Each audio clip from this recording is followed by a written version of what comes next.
Guys, welcome to the latest installment of the IATBP Fireside Chat series. My name's Nat. Today we're going to be talking to the first place winner of our Gender-Nonconforming Division bodybuilding contest, Percy or Perseus Moon. And we're going to be talking to him about his experience and a bunch of other really cool stuff. So right now I'm inviting Percy to join, and also my co-host Sufo. And as soon as they're both logged on, we're going to be starting our conversation with both of them. So, oh, there we go. Looks like we got Sufo on right now. And just waiting for our guest, Perseus, who I just invited. Said he'd be on and available right when we start, so I'm not sure where he is. Percy. Oh yeah, I think Percy is here. Can you hear me? I can hear you. Yeah, I invited Perseus already. I sent him an invite, so, and I see him there in the audience. So Perseus, if you could accept the invitation or send a request, there we go. Go live with Perseus. Awesome. Oh, it says he's unable to join. Oh man, this is our usual technical difficulties that we tend to have. It's always either the guest or it's you, Sufang. We always have trouble getting somebody like just hopped onto the call immediately. Yeah. Wait and see how. Sometimes it could be an update problem, right? Yeah, it could just be not having the latest Instagram update. But Percy, because we sent you another invite, I can see that you're there in the audience. So all I need you to do is either accept the invite or request again to join the live.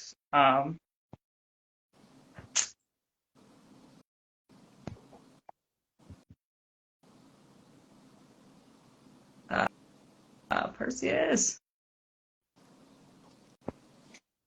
is so frustrating. I see him there. Like I see him in the audience. I don't know what's going on. And I can't DM him on Instagram because I'm on Instagram, so I can't like exit out of the live. Oh, it keeps saying unable to join. I'm not sure what's going on.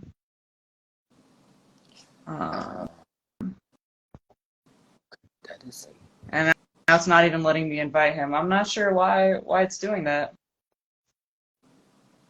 Let me see.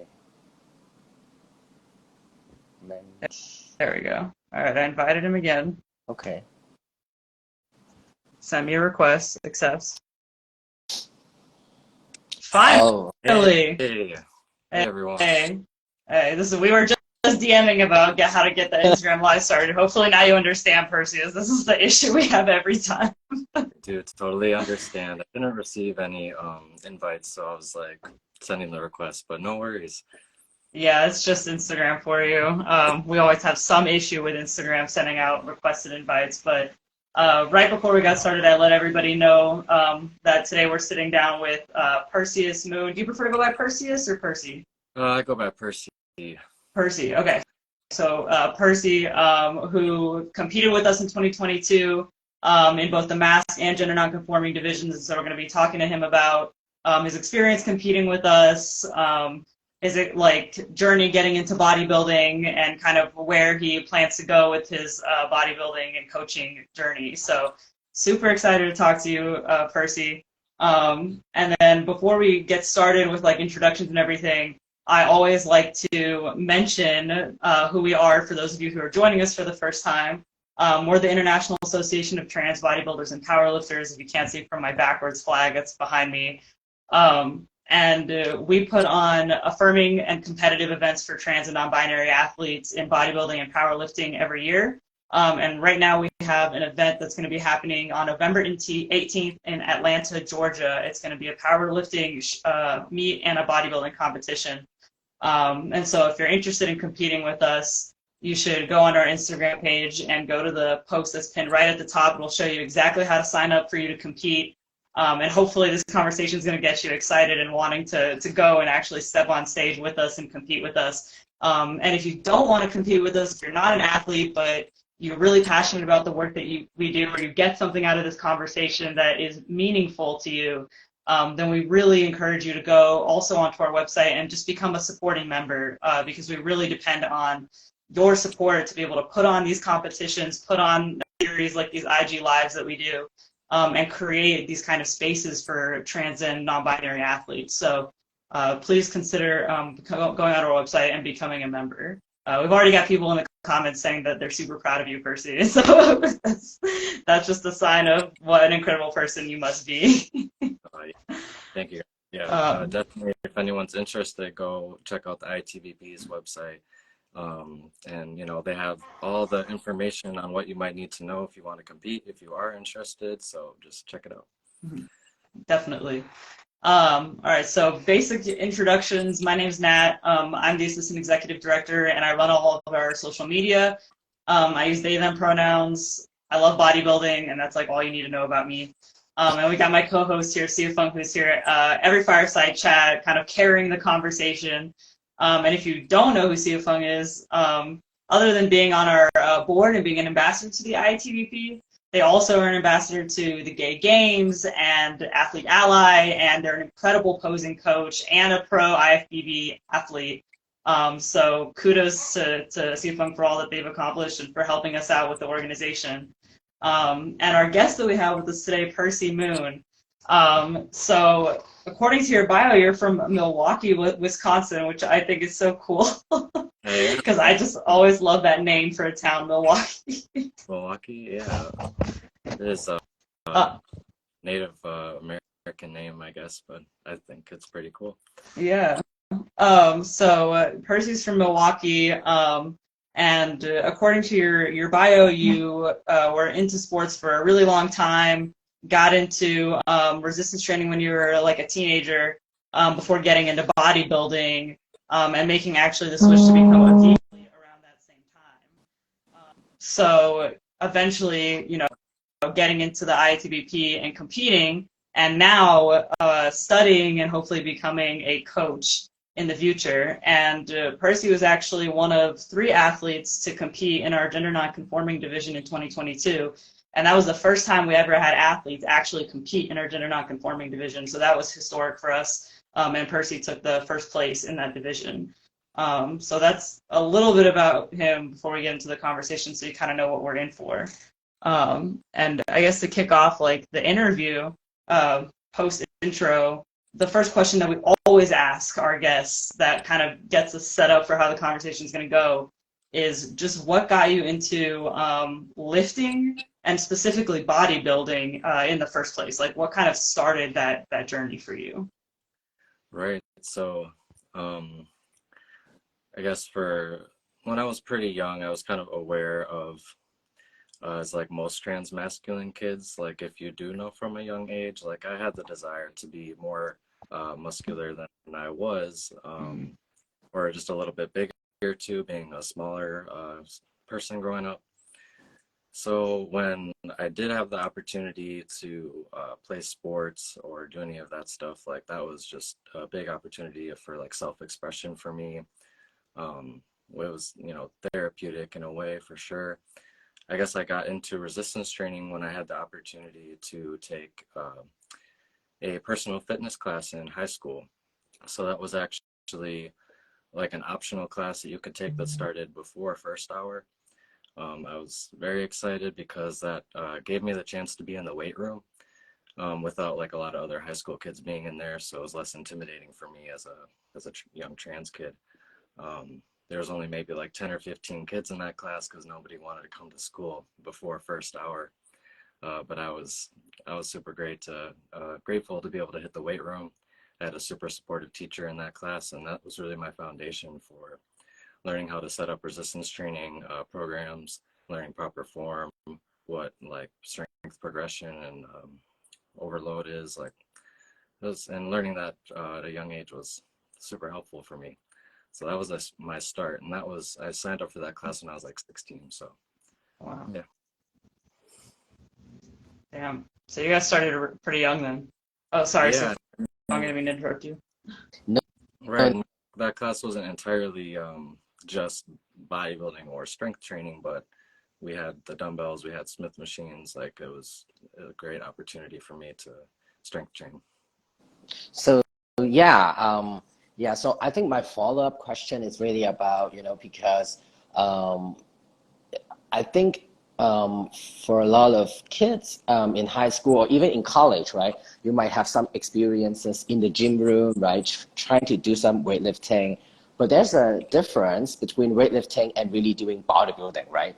So what inspires you to, step up from, just lifting weights at the gym, right, to really, training like, a bodybuilder or, doing bodybuilding style type of eating, nutrition, that kind of stuff. I think what it was is as I was resistance training more and more, I was like, okay, well, I'm getting stronger. Mm. My weight and size is staying the same. I might be getting a little bit of recomposition going on, but I just wasn't where I wanted to be, still with my weight and size. Um, and that's really what I think the difference between sometimes just resistance training and bodybuilding is that you're looking at like specifically results for your physique. It's really not just about fitness like in itself. It's a really important part of bodybuilding is the aesthetic of your body, and that's uh, I had such a desire to change the way that I looked. Really, as I like to masculinize my appearance as much as I could, with what was available to me at the time, and sports and resistance training was one of those things. So getting into bodybuilding was probably um, a lot of what also inspired like a big motivation for that was like my transition. Mm. So socially and medically, that all happened kind of around the same time as I was starting this resistance training class. Um, I started T in, I just did start testosterone in high school. Mm. So that was like when I was 16 and a half. Um, but again, like just doing the class, just starting testosterone for a few months, it was again like leading back to my weight isn't changing as much. Like I think like focusing on my diet would, like, that must be the thing that I'm missing here. Um, so I really started probably like, which is why I say I started bodybuilding in 2018, because that's when I was like, okay, my diet is going to get on point. I want to be ready for my top surgery that I was anticipating. Um, so I would say, as far as like, I think my top surgery was probably the most motivating thing, because um, that's a surgery for an 18-year-old, like just newly adult. And Mm. I wanted to be healthy going into that, and I wanted to get the best results, knowing that I did want to compete shortly after that. So Yeah, that's so interesting. You reminded me like when I first, I had a quite different experience when I first started testosterone, like maybe 10 years ago, or even maybe a bit longer. So I remember like I was always a very skinny person. I always want to get more, get bigger, and I was like on the shorter range too. I'm only 5'2", right? So I'm short and skinny, yeah, and I was really, really good in marathon running because I was skinny, and but that was not really the kind of, like, I knew I could excel in sports like, really high endurance sport. But then I was like, I really want to get muscular, I want to get buff, I want to get big, right? But and I spent 2 whole years, just drinking weight gain protein, weight gain powder, and never really work. We will talk about that, when we talk more about, your approach in coaching, stuff like that. But that was what I experienced. And once I started, I still remember very clearly, when I first started testosterone, I gained 20 pounds. It was the kind of weight that I never gained. For 3-4 years combined, you eat, drinking all this weight gain stuff. yeah, And so I do feel, and then I do feel, I mean, even though I didn't really do like weightlifting at all at the gym, I did feel the difference in strength and stuff like that. So you mentioned about, you were actually almost, when you started resistance training in high school, you were also kind of starting a transition, right? So you said your weight didn't really change, but did you feel the strength, or did testosterone actually impact you differently, you know, or the way that you approach training itself? So I guess I will say that I took this class when I was 16 and 17. So I did take it for 2 years, but I started T when I was 16 and a half. So I was only taking that class for maybe like half a year or a year while on T. So the changes were kind of slow from what I remember, at least, or like, you know, it was, all I was seeing was like a few hairs. And, you know, I don't know if I was weighing myself either to necessarily know regularly. Like I was not tracking things at that time.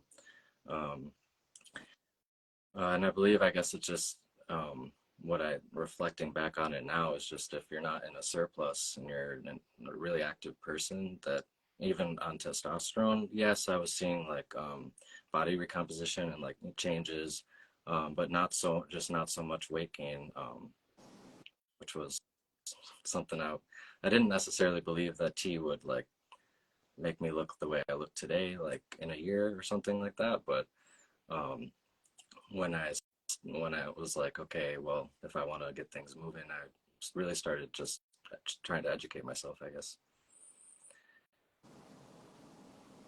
Yeah, so that was very interesting. I mean, we all have like different responses to testosterone.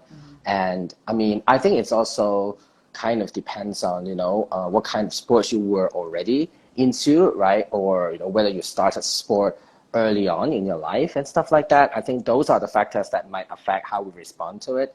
And I think it's always very interesting to how people have a very, to how like a lot of people have a very I think a stereotype or even a static assumption of what testosterone does to our body. And so I think our very different responses or experiences with testosterone itself actually tells the, you know, the counter story that, you know, it doesn't work the same with everybody's. Yeah, and I think that's very interesting. Sorry, Yeah, it both of our was that. But I think, you know, that is something that a lot of people have a lot of inquiry. I think even like people who are thinking about transitioning, right? So, you know, how much testosterone might actually influence our bodies. I think that is also a question I get a lot, like from like people who are thinking about transitioning itself. So, yeah, I think that is a very interesting, like, you know, contrast. Yeah, and so moving on, so you talk about early on, like you had your, so did you, is it that after the top surgery that you feel more confident with your body, and then you started thinking about really maybe I want to compete, or is it, you know, is competing a thought that has always been kind of in your mind since you started Yeah. training? Yeah, because you I mean, mentioned the motivation, right, was partly top surgery, and you were like, oh, maybe competing one day or something. So I'm curious, like, at what point did you start thinking, like, okay, competing is something I want to do? And then how did you get from there to, like, actually applying to compete with the ITBP? yeah, so I'm I guess I'm not like I what I remember most specifically is that um I guess I was seeing a lot, like when I first started bodybuilding, I was following bodybuilders. I saw what they were doing. So that's when I started seeing and just really understanding more about what bodybuilding was, aside from just like the way that people look as the end result, like what it is in the process and like what like the competitions are like. So that was being introduced to me. Um, and I was like, okay, like that's cool. Like I do like showing off my physique, but I don't think that it was yet like I'm gonna compete one day or like I want to compete one day. I think that what like really inspired me to compete was after being vegan for a few months was I saw like another vegan bodybuilder get his IFBB Pro card, and I was like, wow, like he does it like on my like I've just started this diet and I'm not like sure. I was like doing great as far as like retaining my weight and continuing to like break PRs and stuff for my first 6 months or so. But I guess I just didn't know how far I could take it and to see it be like to see that lifestyle get taken like all the way to the professional level. I was like, okay, like I wanna represent the same way, and I wanna um, guess like share the story, show people that it's possible. Um, Not just for like vegans, but for trans people too. Like I was like, okay, that was, I guess it was like seeing that it can be done makes you think like, oh, I can do that too. Mm. Yeah. Yeah, actually, we have all these vegan questions. Like, this is one of my like most exciting part, actually. I think we Uh, can kind of like jump in and talk a little bit about. So you mentioned that you so what kind of what makes you decide that, you know, I want to be vegan, or has you been always been, you know, a vegan yourself? Yeah. no, yeah. What it like the person who introduced it to me was my sibling. So I was definitely not always vegan. Growing up in Wisconsin, like we're the dairy state. Um, Mm, and we also have a lot of like German immigrants, so we're like super famous for like our mm, sausages and stuff like that. Mhm. So like agriculture is huge here. Like I was eating all the things, especially going like starting bodybuilding. Then it was even more okay, like chicken breasts, ground turkey meat, fish, like animal product, eggs, milk all the time, like heavily, Mhm. heavily. And that was so I think I almost increased um, my intake of those things more than even just my first, 16 years of life or so. Like we're just kind of eating like a without thinking about it. Right. Um, so sorry. It's Um, okay. so right, so my sibling like went vegetarian and then vegan before I did. So that was probably in 2018 or so. mm, So I remember just thinking like, what are they eat? What are they gonna eat, or like what are they eating? And like kind of being like, you walk in the kitchen and you're like looking and I'm like, oh, that looks great. Like that looks good. Like where it smells good too. I'm Mhm. like, okay, so they'll be okay. Like they're not. This is not something that's gonna like cause them harm, I guess. And then um, we would be kind of just talking about it, and I'm like, why are you doing this? Like me and my sibling and I were best friends growing up, so we're super close. They're just about like 2 years younger than me. Um, so when we ended up talking about it, and they're explaining just the way that our food choices affect the environment, mm. as far as like contributing to global warming. Also, the way that just our food choices have an impact on the animals that are a part of these food systems, um, just the way that they are treated. And then, so those were the two things that was really important for my sibling. Eventually, like upon doing my own research, I'd find even more reasons, like for health reasons, why a plant-based diet is so beneficial. Um, so I guess the more I learned, it was just kind of like, okay, well, I'm ready to try it. This sounds like it really aligned with my ethics. So I was like, let's do it. I'm like, it's really, I do live with my sibling. So like, it's like two out of three people in the house then were going plant-based. So it did make it easier, as far as like cooking meals together and that kind of thing. So yes, I have lots of questions. So, but Yeah. Yeah. This is the Yeah. part that CFO Wait. was most excited about, so we kind of like skipped to the end because they just want to ask all the vegan related oh no, questions. back to the competition, which is very important. But Yes. so I was talking to Nat, like I was like, so I was on the way back to Hong Kong like a few weeks, no, last week, and then I watched a documentary, one of those documentaries that could like change your mind forever. Mhm. That kind of documentary that talks about really the problems of like animal agriculture, right? And so how does that not only influence the environment itself, but also like the climate, and also how it also enables a lot of like bacterial outbreak, diseases, that kind of stuff, right? And that actually really made me start thinking about having more plant-based diet in my own diet, right? So I think out of self-interest, I'm asking all these questions in regards with like how do you how was the transition itself, right? From you said you were more on a normal so-called normal diet, and then Mhm. transition to more plant-based diet, right? So I think a lot of question, I mean, for bodybuilders, right, it's always really at least my mentality was like, oh yeah, it seems like a really good, a good reason to do that.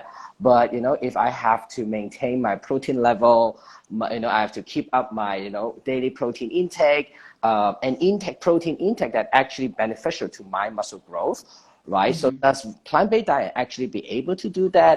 And how do you do that? What kind of research that you actually, did that help you to really consolidate your decision to, become a vegan? Yeah, because I think piggybacking off of what Siafeng is talking about, I've accidentally gone vegetarian many times just out of convenience and managed to hit my protein targets just because I was like, I don't want to cook anything, so I'm just gonna eat like cottage cheese and like egg products and dairy products, and had no issues there, and it was actually easier. But going from eating meat and eating like a high protein vegetarian diet isn't actually that hard of a leap as people make it out to be.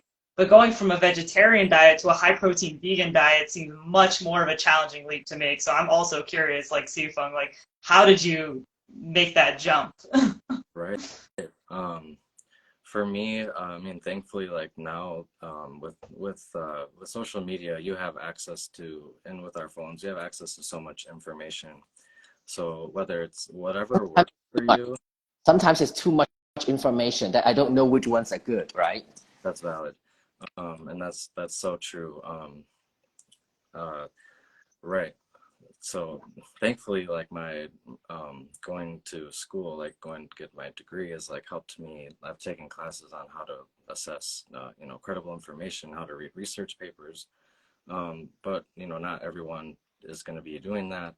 Um, but so really, I guess I would suggest to anyone, whatever interests you, kind of dive into it. If it interests you, you're gonna, probably have fun while you're learning.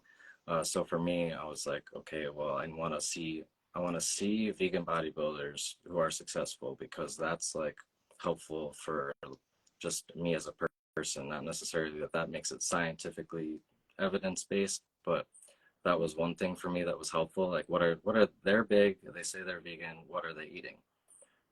Do I like those foods? And if I do, let's try them out. Get consistent with it. Um, being Eating like a bodybuilding diet before I went vegan was extremely helpful for me going vegan. I knew what carbs and fats and protein sources were, like what foods are either like a mixture of all of them or like high in protein or high carb. Um, everyone, most people are kind of familiar, whether you think about it or not, you are familiar with fruits and vegetables and grains and nuts and seeds, and beans and legumes, things like that. You might not have thought about it before, but a lot of the foods that you already eat, like, have a lot of the foods that I eat every day in them, just not as much of a certain portion or like whatever it might be. So for me, like, I would take my foods that I was already eating and veganize them. If I was like, having a smoothie, and swap out the milk for your non-dairy milk, swap out like protein powder for plant protein powder. Creatine's already vegan, most like as far as that goes. Like sandwiches, they have deli slices, like vegan deli slices. So, and then everything else is, vegan mayo, even if you want like the dressings and stuff. But lettuce and tomato and onion and bread, all vegan. Like a lot of things you'd be surprised. And more stores are having these products. So it's making it like, when I first started going vegan, our grocery store maybe had like one freezer section of vegan like frozen products. They have the whole aisle now. Like, it's been a few years, but like there's like aisles of plant-based foods, and it's incredible. Um, but so going back to, as far as like, I was lucky that I was already being super mindful of my macros on a bodybuilding diet. Um, so when I saw like, okay, well, if whole grains are still your carb source, or starches like potatoes and sweet potatoes, things like that, you're still eating veggies, which are, veggies and fruits and veggies, as far as carbs or your fiber and your nutrient sources, those are all already vegan. So it was really just finding new protein sources for me. I already loved like pasta, like, carbs and fruit and all that kind of things. So it was just kind of a journey of like, okay, what new vegan sausage can I try this week, or like what like vegan cheese am I gonna get, or like I'll try like there's even egg substitutes. I just like tofu, but there's endless ways that you can really recreate the same flavors or textures and macronutrient profiles of all your favorite like traditional dishes. I think you have to write a recipe book, a Yeah, vegan, I'd love to. before like beginners, but who love doing bodybuilding, right? Mhm. Or fit, right? I think that is also kind of what your, potentially your future plan is, right? So being a coach, especially thinking about, a vegan orientated, program, I think that, we will look forward if you're going to make a recipe book or something. I definitely need that because it sort of reminds me when you think about, I come from Hong Kong, and so we do have a very like outspoken vegan bodybuilder in Hong Kong. Like he is very like he's actually a really active advocate, right, on vegan diet. But at the same time, sometimes what I see what he eats, it kind of like I'm not gonna do that. I cannot do that. Like he makes so there's not a lot of plant-based like whey protein, for instance. So he actually made his own. So he has started his company, making plant-based, plant-based whey protein. And then he keeps drinking that every day. It's almost like his daily meal. And I was like, is this how, a vegan diet looks like? And he also eats a lot of, I think, tofu and also soybeans. And there's a certain myth that, you have to eat tons and tons of beans in order to get that protein amount that is good Yeah. enough for you to build muscles, right? So how does your vegan diet look like, for instance? And how would you suggest someone like myself who might not be thinking about switching all my diets into plant-based, but maybe have like half of my diets, like 1 to 2 meals every day to be plant-based? What would you highly suggest for beginners Yeah. to actually start for the transitioning? That would be easier for me who has been eating meat all my life, and wanting that kind of protein into my body to build muscles. What would be your suggestion about how would you envision a diet for me? Coaching advice on the IG Live. Um, so I guess just like I said, learning what the vegan protein sources are.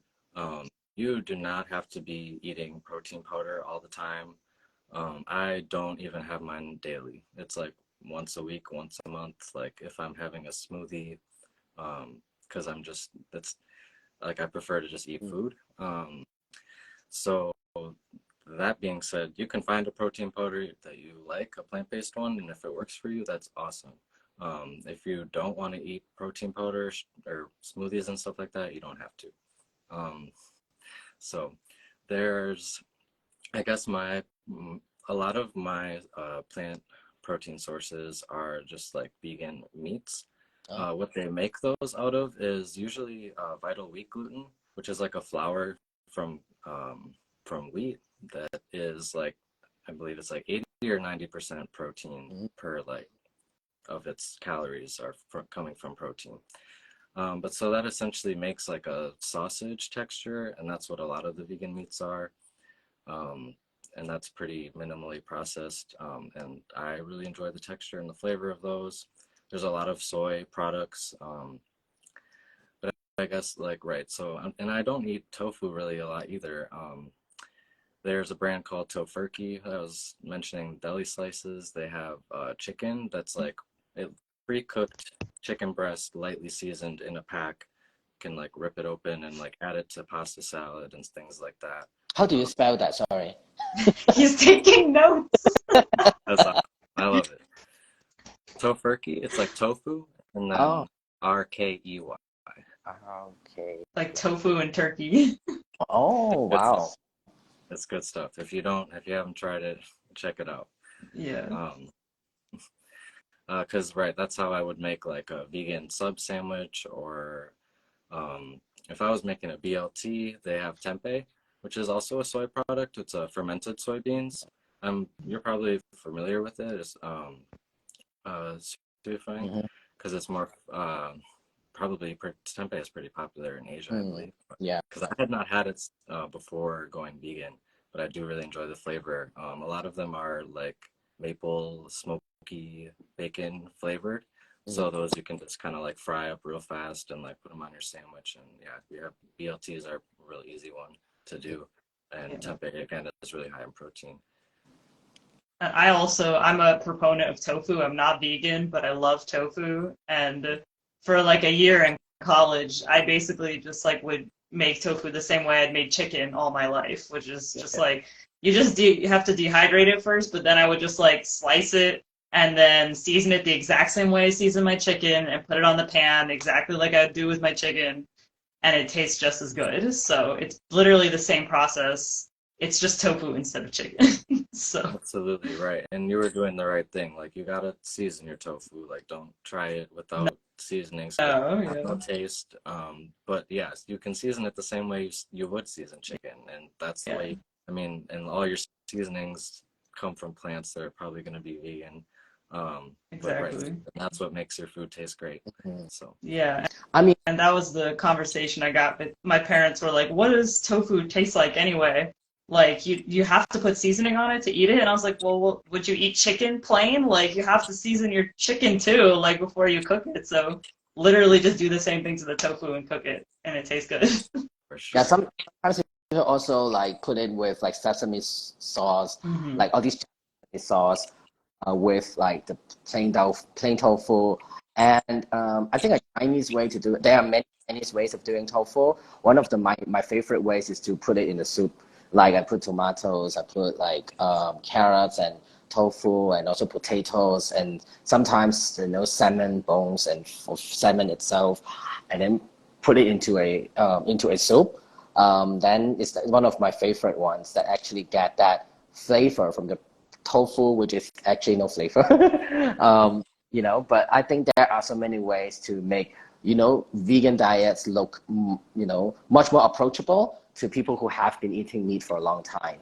For sure. Um, yeah, I mean, now I take a lot of notes about where do I go for my next plant-based meal.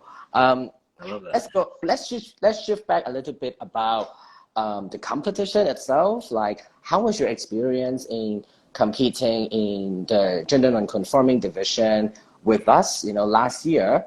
Like, can what makes you decide that okay, I'm gonna try IATBP, and even so, you also competed in multiple categories, right? So walk us through a little bit about what makes you have those decisions. Okay, so I guess like finding the IATBP, I did find you guys on Instagram. Mm, I do follow like hashtag trans bodybuilding. So mm, anytime somebody uses that, I'll get to see their posts. And so it's like a great way for me to discover other trans bodybuilders. And so I saw someone tag IATBP saying that they were excited to compete. And I was like, IATBP looks a lot like IFBB. And I was like, oh, what is that? So I had to check it out.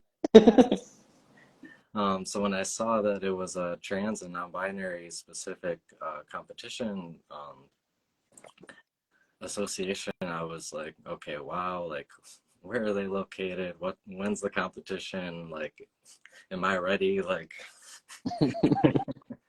because I had been, bodybuilding for a few years then, and I stay generally, I do stay lean year round. So um, really for my competitions, it's usually there's not like a really long cutting phase or like a dirty bulk phase. It's more of just slow, steady progression every year. Um, but so yeah, so when I saw you guys were in Atlanta, and this was like winter time when I found you guys. So this was like months out. So I thought about it for a few months, and I'm like, okay, well, if you're thinking about it this much, let's do it. Like this is clearly something that's calling you. So I checked out the website. I did my due diligence research on what you guys were looking for, and I, signed up. I had to make some plans with my partner. I was like, or is it cool if we go to Atlanta? like that was a fun trip for me too. Obviously, you get to travel a little bit. Yeah, so I guess I knew I was ready to compete or thinking about competing for like before I found IATBP. I just like it wasn't. I didn't see like actually that goal, the end goal of competing, because I wasn't sure like where I could compete, if I could compete, like being on testosterone, if I'd be able to even like really place well next to cis guys who have been cis their whole lives and whatnot. But so having that opportunity, I was like, I can compete and do it in a place that's going to be like safe for me, do it like in a way that's going to be enjoyable. Like I don't have to worry about anything going on backstage, or even like so much the technicalities of just trying to compete in the first place with some of these organizations. So it really just like gave me the space that I wanted to be and I knew I needed to be. So I was like, all right. And what, sorry, I don't know if you were done answering the question. Yeah, I was done. Go ahead. Okay. Go ahead. And then I mean, that's awesome to know that like we do have some kind of a reach on Instagram and that's how you found us. So something is working. But then like when you kind of decided to come and compete with us, you're actually the first person that's ever taken advantage of being able to compete in multiple gender divisions, which is an option we've had for a couple of years now. Precisely because of athletes like you, but most people kind of just like stick to their one division and are comfortable there. So what kind of compelled you to sign up for both the mask and the gender non-conforming divisions and take both of those athlete rosters on, basically? And like, how does that correlate with the way that you identify or express your gender specifically as a trans person? Right. Great question. I think really it does.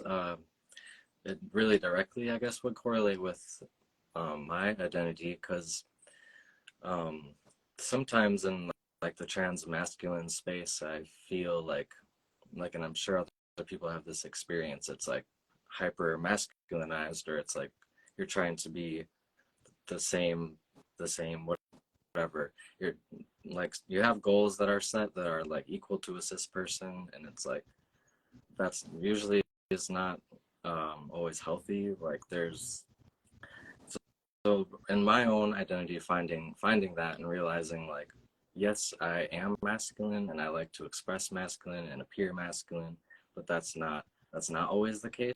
And I don't also like to be seen as just masculine or just a man, because when I'm seen that way, part of me feels very unseen.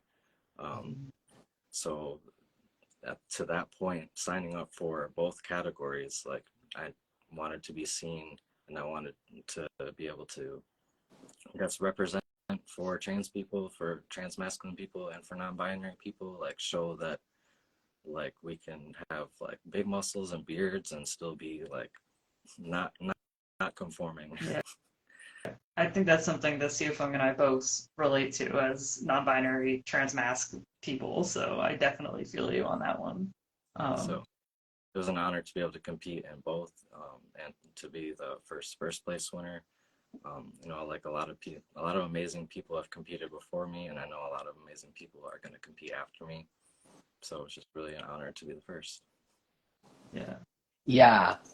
I mean, yes, we definitely feel you. And yes, and I think that was a really beautiful way to put it in, how a lot of times a lot of people have a lot of expectation towards a certain division or category, right? Or, a group of people like, that appears to be they're trans or trans mask or trans men, right? A lot of times there is all these labelings and expectations, right?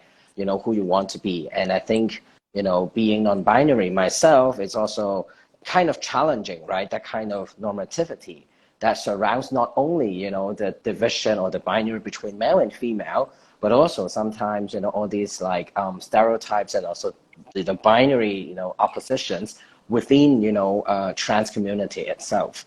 And so, I think you just made a very beautiful way of like, speaking about your identity and yourself.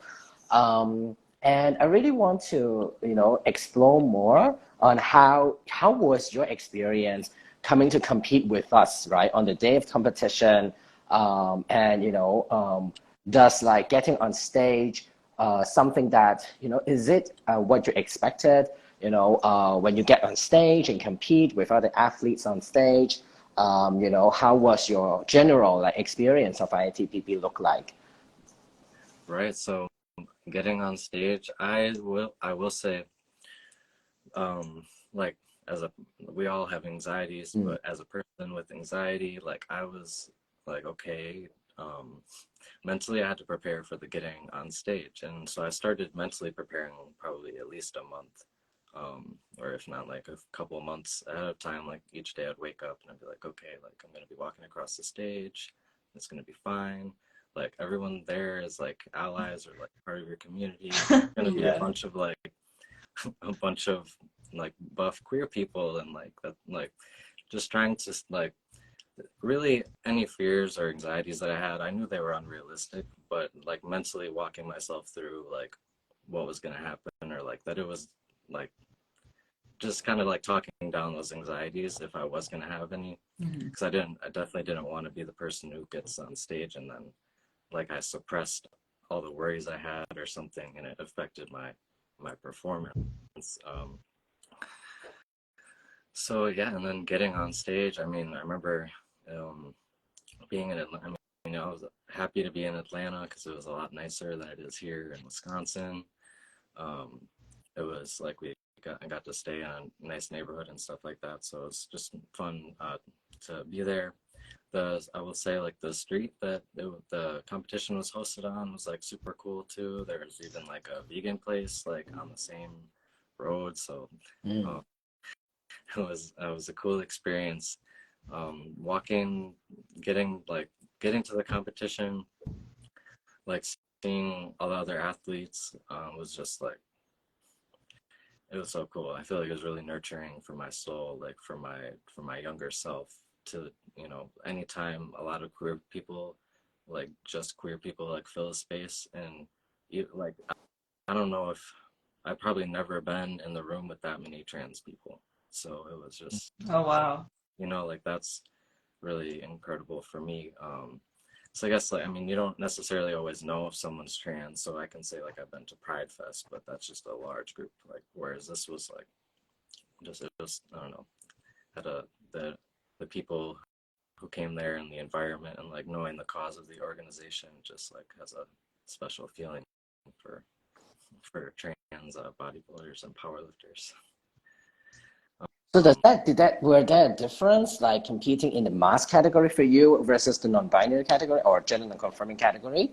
Or do you feel like pretty much the same, in terms of like stepping on stage, competing, do you feel that much difference for you? Yeah, for me mentally, like I did not feel a difference. I knew, I was aware, like I'd look at your rule book and like the category rules and like things like that, as far as knowing like what the judges were expecting and what my poses were going to be. But as far as like seeing a difference, like no, it was because for me it was like just two categories that like represent and I identify with, and like I get to go represent me and I get to go represent like a small part of my community. So it was just, I guess, no, it felt the same, I guess, for both. It was like just getting to compete and like seeing the other athletes next to me. That's what was. That's awesome. Yeah, I wasn't thinking so much, I guess, about the mask, like what category I was in. I was just about that I'm like doing what I was doing, posing. Well, I remember your actually stand out. I was one of the judges actually. I almost forget I was a judge last year. Sometimes I just, but yeah. So I remember your physique stand out. Really, you're just really lean. You're really like, you have all the body parts that it needs to be there. And I think, it's a really great physique that I saw that day. So, appreciate all the work that you've done on your body. And, please continue to keep the bodybuilding and the vegan diet, and Real, real. potentially keep competing, right? You have great potentials there. I'm not going to be a judge this year, so I can say whatever I want. Yeah. Can be biased. Well, thank you so much for that. Yeah, but For what sure. do you think there is a particular significance? So for us, I think you are one of those, who actually competed in multiple categories, right? And so, in a lot of competitions, not only in bodybuilding, but in most sports, right? We don't really have that, like, it's just impossible for someone who compete in more than one category, right? So, how do you think it is, how significant is that for you or like for people who are trans and, non-binary? And would you encourage people to actually, to actually, really come up and, try to compete with us in that sense, based on your experience? Yeah, I'd definitely recommend like any trans or non-binary person to, if you're interested and you might want to compete, to check you guys out, or even if you're close enough to go watch the competitions, um, because right, it's a great community that you guys are building. You really created a space that didn't exist, and that's right, the like it's so important to have the spaces for trans masculine, for trans feminine, and for gender non-conforming people. And like that's like you guys saw an importance for those categories, um, the same way that like our community would see the importance for those categories. Um, because like there's not just people who are just trans masculine or just trans feminine. There's like everything in between, and like such an important part of even just using these terms and these labels is like we just want to be seen for who we are. We just want other people to see us for who we are and not for like something completely like something that they put on us. Um, so for me, that's what it was about, competing in both of those divisions. Like I'm a trans man, I'm a non-binary person, and I want you to see me as that. Yeah. I'm honored to just like to hear all that and know that we played that role for you. And often when we talk to people, we hear that our organization kind of serves as like a platform or a jumping off point for like the rest of other people's like athletic careers. Like they really want to get into bodybuilding, or they really want to be a coach or whatever it is, but they don't know if they have what it takes. And so our organization kind of becomes that place that they can go compete for the first time or see athletes that look like them for the first time. And then eventually that gives them the confidence to get on stage with us. And then after competing with us once or twice, they're like, oh, I can do anything. And so then they'll go and compete in the NPC, or they'll go and become a coach, or they'll go and open their own gym or whatever it is. So I'm just, yeah, hearing that from you means a lot to me, because I know other people are going to see you and be like, oh, I can do that. I can do what he did. Yeah, that's right. And then who knows what's going to come out of that. Yeah, exactly. And talking about coaching, right? So I know you are now training to be a coach, and to become a coach. When are you going to graduate? I'll be graduating December 2024.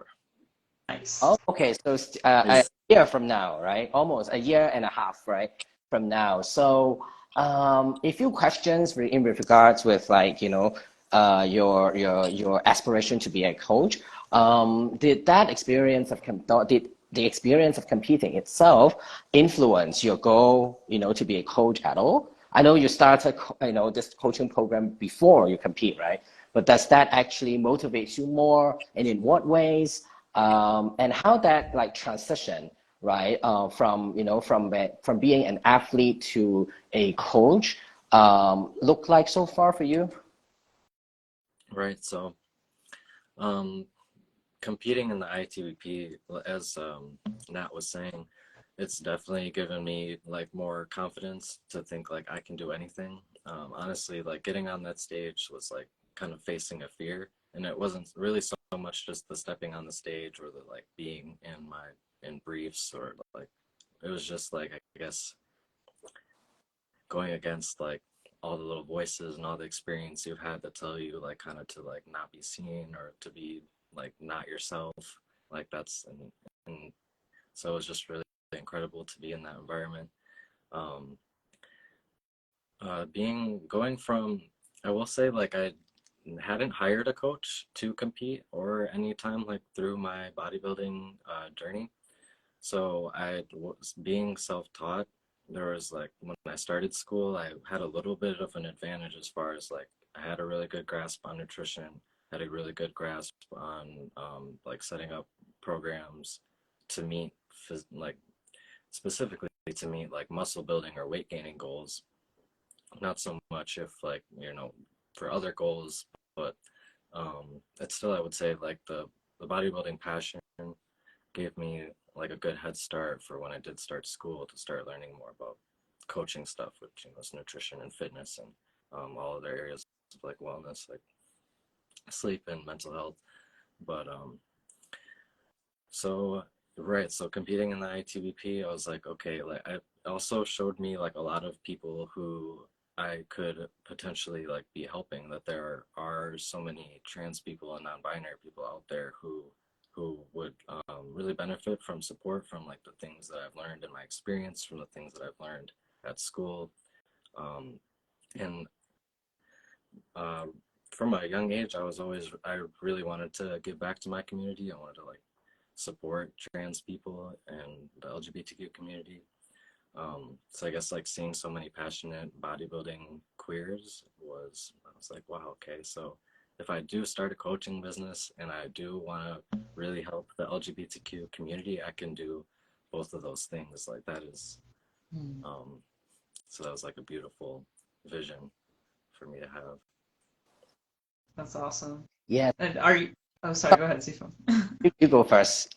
I was just gonna ask, like, based off of that, like, so it sounds like we're the kind of the first and only competition that you've done. Like, as you move forward into coaching, do you plan on going back to competing with any other, like the NPC or with us or with anyone else, or are you kind of just like riding the coaching train for a while? This year I'll be riding the coaching train. Next year, definitely considering competing with you guys again. Oh, awesome. So right, I'd love to go back. Right, this year I was just like, okay, if I take on one more thing, I'm gonna be like, okay. Oh, I feel you. So, trying to have some balance there. School is really important to me. So that, but like I said, like I would love to compete again next year. Hopefully, if I could get overall with you guys, that is something I've thought about. Yeah. It'd be super cool. And then I think after competing again with you guys, my next thing would be considering the NPC for sure. Because yeah, I do want to keep competing. I don't know if it's going to be every year, but I'll be on stage for sure again. I think that's awesome. I will always love hearing from athletes that are going to compete with us again. Yeah. Getting that overall, it's a huge goal. And of course, like we are really, actively thinking about, not only having overalls each year, but have all the overalls come back and compete with one another, right? So things like that can create also more like community and also more people, right? More competitiveness as well, right? Alongside with like building, the kind of networking and, friendship, among, athletes and bodybuilders. So I think, hopefully you're going to see something definitely different when you come back to compete next year.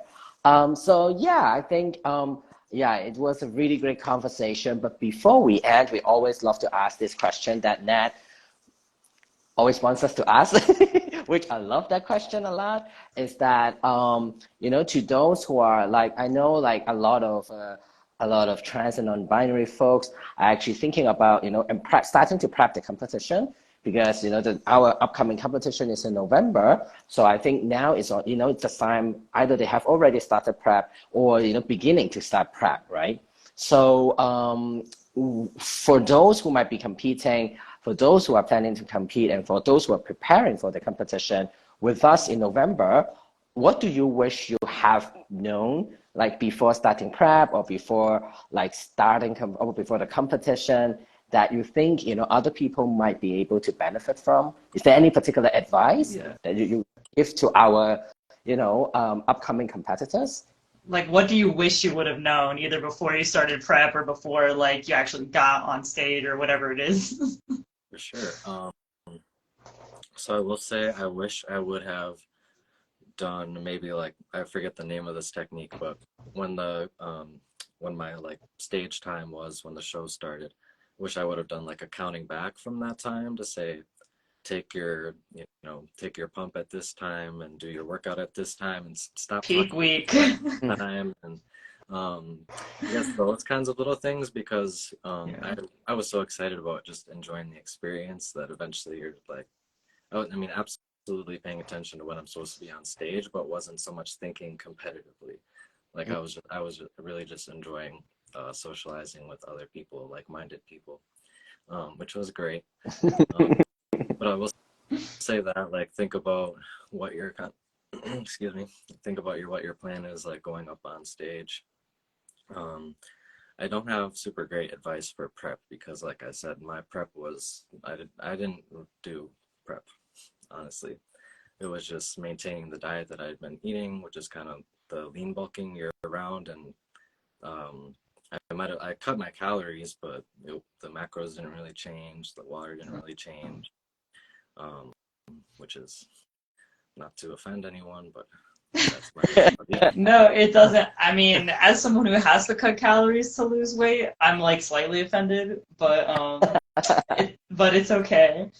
That does kind of answer a question though that like we didn't or I think I wrote it down in the questions I sent you prior.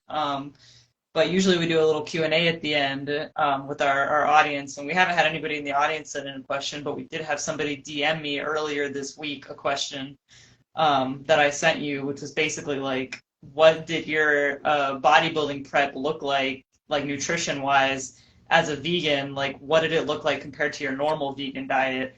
And it sounds like it didn't really change very much. You kind of just like lowered your calories a little bit and kept eating the same thing that you were eating. Right, so I maintain like a high protein diet, aim for like 0.8 grams of protein per lean body weight. Doing that works like pretty much year round. When I was doing prep, I was like, okay, people say to increase protein and always eating a high carb diet. Basically, it was just like, okay, let's clean it up a little bit. We're not eating as much like processed foods, or like kind of just cutting out the fats, because that's what I believed would get me lean. If I was doing it again, I'd hire somebody, and my diet will probably change a little bit more than it did last time. But not so much in a way that I don't think I'd ever be too low in calories, just because I maintain pretty low body fat year round. So when I was doing prep, I wasn't necessarily just focused on lowering body fat. Yes. So like I was still like, I want to keep all my size. I'm not losing any size for this. Yeah. So, So but you yeah, were more focused on like maintaining and building your muscle as opposed to like leaning down for competition. right, just continuing on the physique plan that I kind of just always have, which is bigger and staying the same leanness, because Yeah. when I lose that, for me, like always being lean, I get a little uncomfortable beyond 12 or so percent body fat, just because that's something I'm not used to seeing, or I've never seen. And I'm very happy like just doing my lean bulk all the time. So that's just what works for me. I know everybody's different. Well, it worked out for you in the gender non-conforming division because you did. I mean, you took first place, and I think that's one of those things where like size sometimes will be the thing that kind of pushes you past your other competitors. But then other times for people who like can't maintain size as well, it's like leanness that will push them past their other competitors. Right. And it's just kind of the judges having to balance out who looks the best based on size and leanness combined. So I guess like in the overall for the mass division, like I think Dion kind of took the size and lean factor, but in the gender non-conforming division, you definitely took it for size for sure. And that's kind of what I'm not a judge, so I don't know, but that's visually what I saw on stage. Like that's what took it for me watching you. So no, that's a great observation, because you're right. Like it's not always like, it's sometimes being bigger is what gets you the gold, or being leaner is what gets you the gold. And it's always just depending on like the cutoffs and the people who competed that year, so many things. So right, so for me, I didn't think that trying to drop my weight too much was going to be effective. I thought that like maintaining my size was just like a higher priority. So. For sure. Yeah, and I think I resonate with what Ned said, right? In terms of like the judging criteria, right? So, you know, the combination of size and the mass and also the condition, right? And whoever is better that day wins, right? So it doesn't mean that you're not good in general, right? It's you are just some, you know, compete against someone who is actually better on that day of competition. And I have to emphasize on that day of competition, right? Because like, Percy talked a little bit earlier on what you didn't do backstage, right? Right before the competition, like the pumping up, you know, the final carb loading phase, right? That, you know, a lot of people might do that may get you more fullness in the muscles, right? Yeah. I think that can make or break a first place win, honestly. yeah. Because the pumping itself, like I have seen people from backstage pumping, you know, for 10, 15 minutes right before the competition. And when they get on stage, they just look double the size bigger. Like, I mean, of course, exaggerated, but they really look much full and bigger and stuff like that. But they also have to accompany with like, you know, the diet that, you know, the kind of like sugar and salt that you put in, you know, right before you do the pumping. So I think those are little knowledges, and I think a lot of us will benefit from those who have those experiences, right? And you know, and I think we all get to try and error, right? We have a lot of trial and error, and then we eventually find a better way to showcase our physique, right? And I think, you know, given that you were just like competing the first time, you know, it was a really good physique. And I think we really hope to see you more in the future, coming back, you know, with like maybe a bit more size, but also, you know, not sacrificing, you know, the condition that you have, you know, all the, you know, great potential that you have. Definitely. Yeah, I'd be excited to come back. I'm definitely looking forward to it. I did want to compete this year, but like I said, I'm like I can't put off like all the other responsibilities, and I do like if I was going to compete again, I would want to win, so I'd be dedicating a good amount of time Right. posing and to even more time to my routines and my diets. Yeah, we love seeing a comeback athlete. So I mean, and we love seeing them come back and like seeing their physique incrementally just like improve every time they compete. And like we had David compete last year for the second time, and I think he got like second or third the first time he competed, and then last year he took the first in his group, and so it was just really exciting to see him come back and like and get the win, you know. So yeah, we encourage it. We'd love to see you back for sure. And I gotta say, anyone thinking about competing, definitely check them out, because I've met so many incredible guys, incredible there, that I still talk to through DMs. You know, even if I'm here in Wisconsin, like I definitely made some friends there. So That's awesome. Sifung, do you have anything else? Because I'm pretty much I got everything. Yes, I just want to thank you again, Percy, for, you know, joining us with this conversation and, you know, share your journey with us. We have learned so much from you this time, and really we hope to see you back in the future. You know, keep competing. You know, keep getting. Keep doing your coach thing. We know you're starting a vegan coach program, right? Do you want to talk with us a little bit on that, or Do you want to plug yourself? yeah, definitely. like, you know, tell us more? Right, so I'm starting Fit Queer Vegan. That is in the works right now. I have an incredible mentor who's helping me set up that whole program. So I'll be starting some of my first clients next month. That is just by at a private request that I'm doing like the pre-launch, so that when I go public with it, it's going to be clean, set, and ready for everyone to be living their best lives. So yeah, that'll include like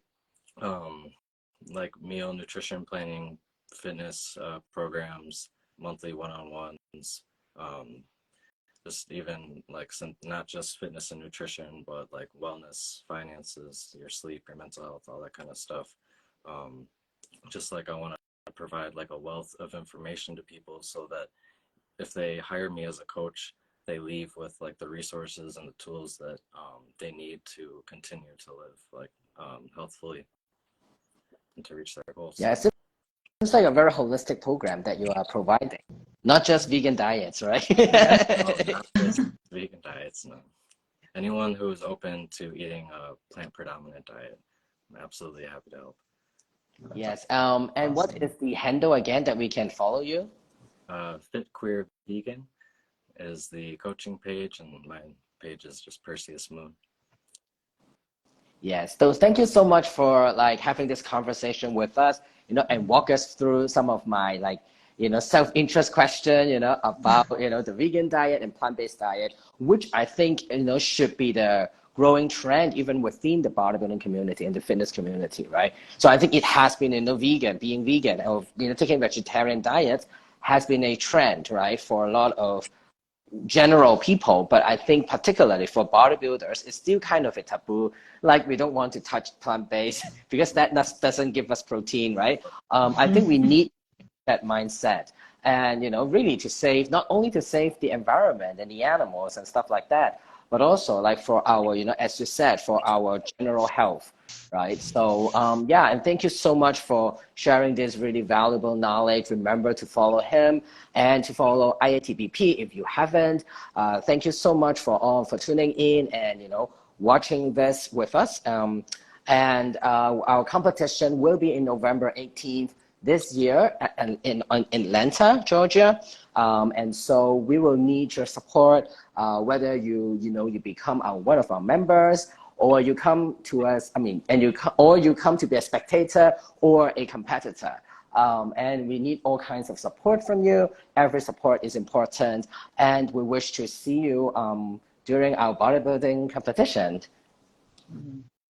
Yeah, definitely. Yes. Thank you both for your time and for everything. And yeah, Stefan did a great job of doing my little bit there at the end, kind of plugging us. So yeah, we're really dependent on y'all's support. And it's only $49 a year to be a member, and anybody can be a member, and that's just your way of kind of supporting us putting on these competitions for athletes like Percy and other athletes we've spoken to on Fireside Chats. There really isn't a space that exists like the IATBP anywhere, and the more of support that we get from our members, we'll actually be able to continue putting on these events. Like without y'all support, we literally wouldn't exist or be able to do what we're doing. So please consider becoming a member for $49 a year, even if you're not trying to compete with us. And if you're interested in doing that, go to our Instagram page. It's the post right at the top. It's pinned right in the middle, how to become a member, and it'll take you with pictures like how to go on our website and sign up and become a member. And it's super simple. So thank y'all for hopping on with us and getting engaged. I saw so much love in the comments while we were talking to Percy, just like people being like, "Oh my God, you're so amazing! You've been through so much," and all that stuff. So yeah, thank you so we much just appreciate your time. Yeah, and thank you, Percy, for your time specifically. For so much, thank you for your time. Happy to be here. Yeah. Thank you, and see you all. Also, our next fireside chat. Then. Oh yeah. Yes, our next Fireside Chat is scheduled for, oh gosh, I believe it's the 23rd. I'm like 90% sure it's the 23rd. But let me just verify. No, 27th, sorry. So yeah, it's going to be Sunday the 27th at this same time, 3 p.m. Eastern time, and it's going to be with Zeus, who was also a gender-nonconforming athlete, but at our powerlifting meet, who took the win in the gender-nonconforming category in our powerlifting meet. And so we're super excited to highlight our gender-nonconforming and non-binary athletes this month. And yeah, thanks to Percy for being the bodybuilding half of that, for sure. Yes. Thank you so much. And any last comments or last comments from you, Percy? No, just thank you both for putting these on, for everyone at IATBP for doing what they do, for creating that safe space for everybody. Thanks to everyone who supports me. It means so much to me. I see you guys. I appreciate you guys, and it keeps me going. So thank you, everyone. Yes, thank you all, and see you in our next fireside chat. And thank you so much for organizing. Thank you. Absolutely. All right, we'll see you all on the 27th. Thank you. Thank you, Percy. Thank you, Nat. Thank you. See you. Bye-bye. Bye, guys.